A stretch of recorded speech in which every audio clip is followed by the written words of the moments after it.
नमस्कार मंडळी, स्वागत आहे तुमचं किचन रेसिपीजमध्ये। तर आज मी बनवलेला आहे कॉर्न पराठा।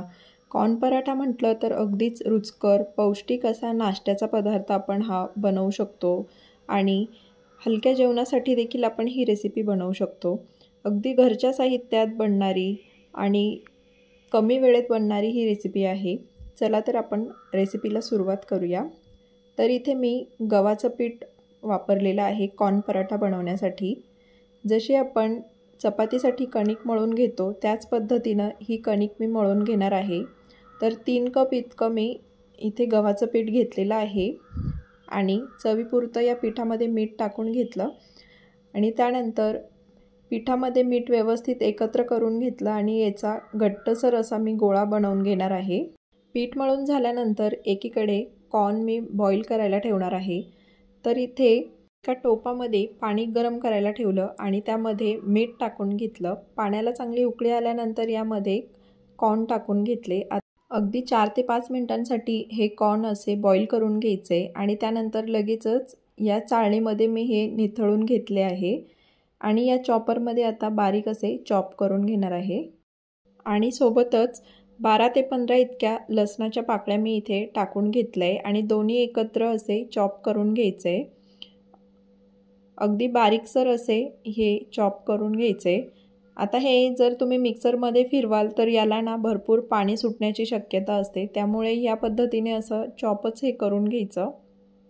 आता यामध्ये 1 चमचाभर मी इतकं ऑरेगॅनो टाकून घेतलंय, चिली फ्लेक्स टाकून घेतलंय, चवीपुरतं मीठ टाकून घ्यायचं आहे। आता इथे मीठ टाकताना अगदी अंदाजानेच टाकायचं आहे, कारण कॉर्न बॉईल करताना देखील आपण मिठाचा वापर केलेला आहे। त्यानंतर पाव चमचा इतकी मी काळी मिरी पूड टाकून घेतलेली आहे यात आणि आवडीनुसार यामध्ये चीज टाकून घ्यायचं आहे। तर इथे 1 चीज क्यूब मी पूर्ण असं किसून यामध्ये टाकून घेते। यामध्ये मोझेरेला चीजचा देखील तुम्ही वापर करू शकता। आता इथे चीज टाकल्यानंतर सर्व साहित्य व्यवस्थित असं मिक्स करून घ्यायचं आहे आणि त्यानंतर आपण पराठे बनवायला घेणार आहोत। तर एकीकडे कणिक देखील व्यवस्थित अशी मुरली गेलेली आहे। आता तेल टाकून हा कणकेचा गोळा पुन्हा एकदा एकजीव असा करून घ्यायचा आहे, व्यवस्थित मळून घ्यायचा आहे आणि याचे मोठे मोठे असे गोळे करून घ्यायचे। पीठ लावून याला थोडंसं लाटून घ्यायचं आहे। ज्या पद्धतीनं आपण पुरणाची पोळी बनवतो आणि पुरण जसं भरतो ना त्याच पद्धतीनं हे कॉर्नचं सारण जे बनवलेलं आहे ना आपण ते यामध्ये असं भरून घ्यायचं आहे आणि याच्या कडा अशा जुळवून घ्यायच्या आहे, व्यवस्थित दाबून घ्यायच्या आणि गोळा तयार करायचा आहे। कुठूनच हा गोळ्यामधून सारण बाहेर येणार नाही या पद्धतीने हा पॅक करून घ्यायचा आहे आणि पीठ लावून अगदी हलक्या हाताने हा पराठा लाटून घ्यायचा आहे। दोन्ही बाजूने गोळ्याला व्यवस्थित पीठ लावून घेतलंय आणि अगदी हलक्या हाताने आता हा पराठा मी लाटून घेत आहे। तर पराठा हा थोडासा जाडसरच असतो, जास्त पातळ लाटायचा नाही आहे, नाहीतर त्यातलं सारण बाहेर येऊ शकतं, त्यामुळे जाडसरच ठेवायचा आहे।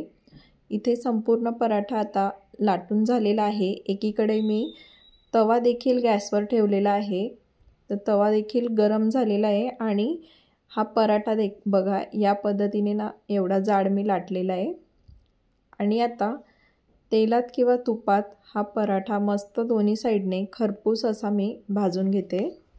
याच पद्धतीनं बाकीचे पराठे देखील मी बनवून घेतले आणि हा कॉर्न पराठा म्हणजे सकाळचा अगदी पौष्टिक आणि पोटभरीचा नाश्ता तयार होतो। हा नाश्ता तुम्ही दही, पुदिन्याची चटणी किंवा लोणच्यासोबत देखील सर्व केला ना तर अगदी अप्रतिम लागतो चवीला। पराठ्याच्या अगदी कडेपर्यंत सारण व्यवस्थित असं पसरलं गेलेलं आहे, तुम्ही बघू शकता। तर याच पद्धतीनं तुम्ही देखील ही रेसिपी नक्की ट्राय करून बघा आणि आजची रेसिपी जर आवडली असेल तर चॅनलला लाईक, शेअर, सबस्क्राईब नक्की करा। धन्यवाद।